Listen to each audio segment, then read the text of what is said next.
So, James, you've had some really impressive results in 2010. You were first in the T42 Trail Marathon, the Dual in Auckland. You were first, Superdune in Auckland first overall in the Xterra Auckland Trail Run Series.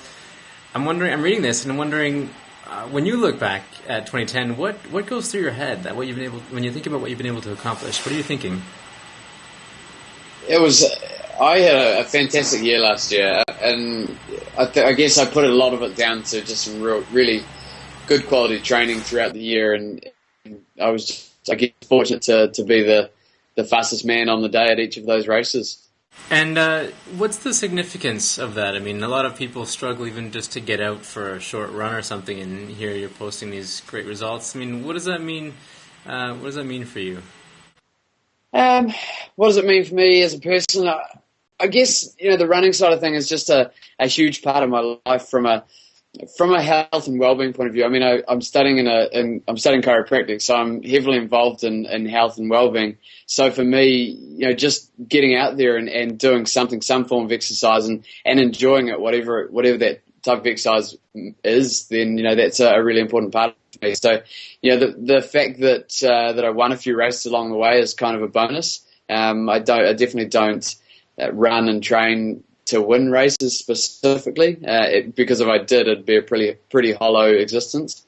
And so it's just getting out there and enjoying it. And when I know that when I'm enjoying my training, then the results take care of themselves.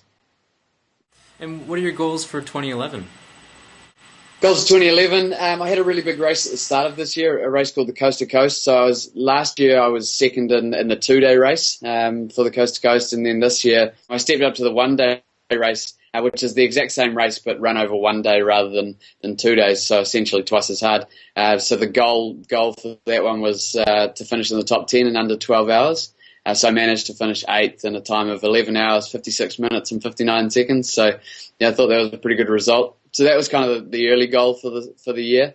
Other big goals for the rest of the year, I've got a big multi-sport race called the Coromandel Classic, which is at the end of August.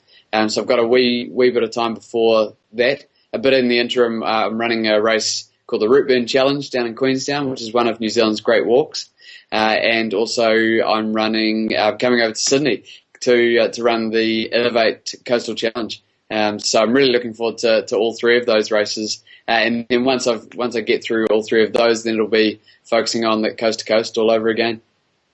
It sounds like you're visiting some pretty beautiful places too. Does that help your race, do you think, when you get some great views like that? Oh, it does. It does, definitely. And, I'm really lucky being here in New Zealand because we do have so much great countryside on the back doorstep. And I get to some amazing places. At the start of this year, I spent a month down in the South Island in a little town called Arthur Pass. And, just did some amazing training. And, that's another part of it, being out there and just being able to experience parts of New Zealand and the world, for that matter, that other people never get to see. Do you ever get to the point where you forget that you're in a race and just take time or take a moment to reflect upon where you are?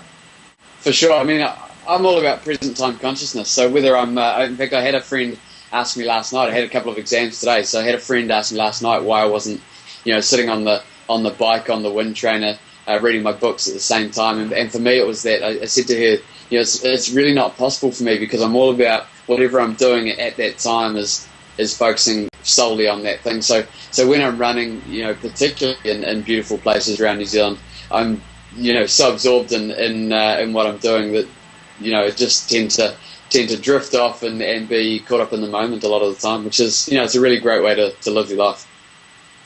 And how did you get into barefoot running? Tell us about that.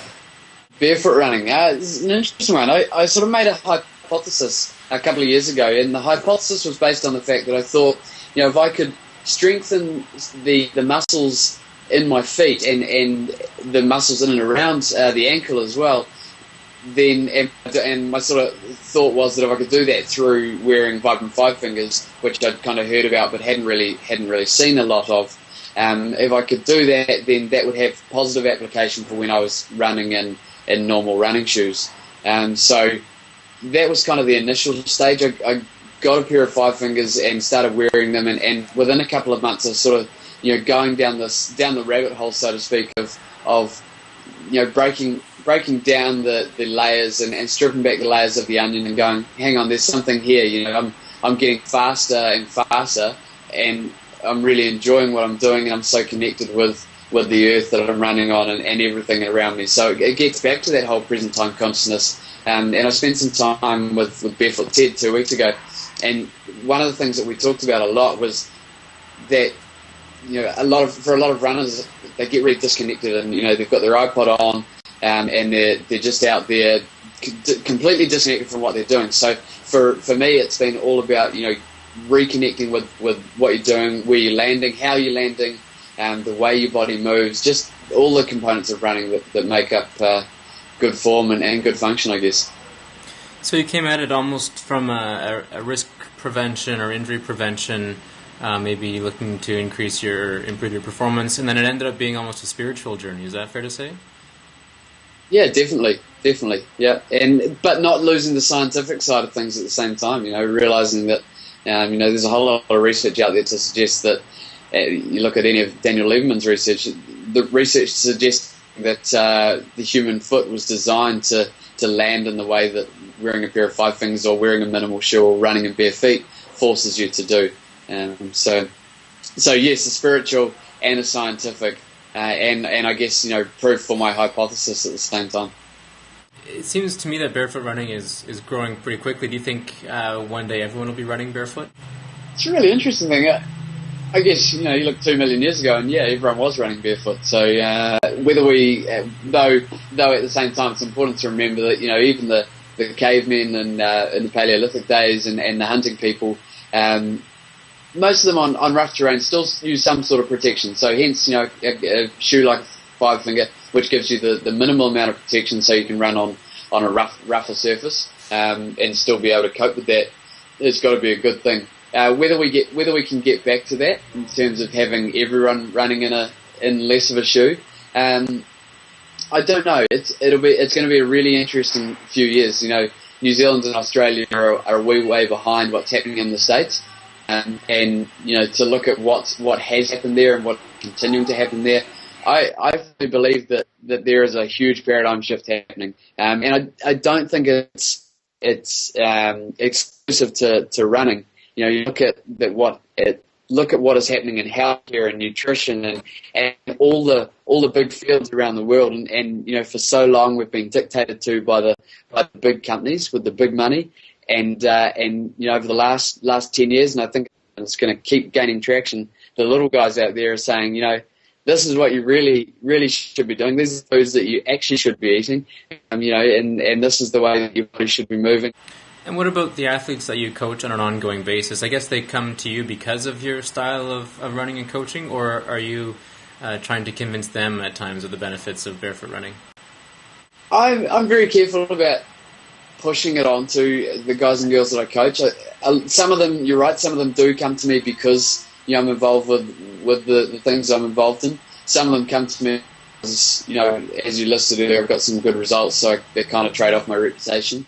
The trees outside took 20 odd years to grow, so you can't expect to take your shoes off if you're wearing a big shoe with an orthotic or whatever for 20 years and expect your foot to be nice and strong and easily able to run without any protection underneath or with very little protection underneath. So it's a gradual process, and that's why we set up the workshops here in New Zealand with the team from FiveFingers so that we could sort of say to people, hey, FiveFingers is actually a company that actually cares about the way you move. Hence the shoes at all. So come along, whether you're in shoes, whether you're in bare feet, whether you're in FiveFingers, whatever you're in, come along. We'll teach you some really good principles for how to move. And those principles, whatever you're running in, will help to decrease the load on your joints and hopefully make running much more of a spiritual experience. Like we've talked about, reconnecting and just thinking about the way you move rather than being disconnected. Well, Cougs, thanks so much for your time. I really appreciate your insights, and all the best with the upcoming races. A pleasure.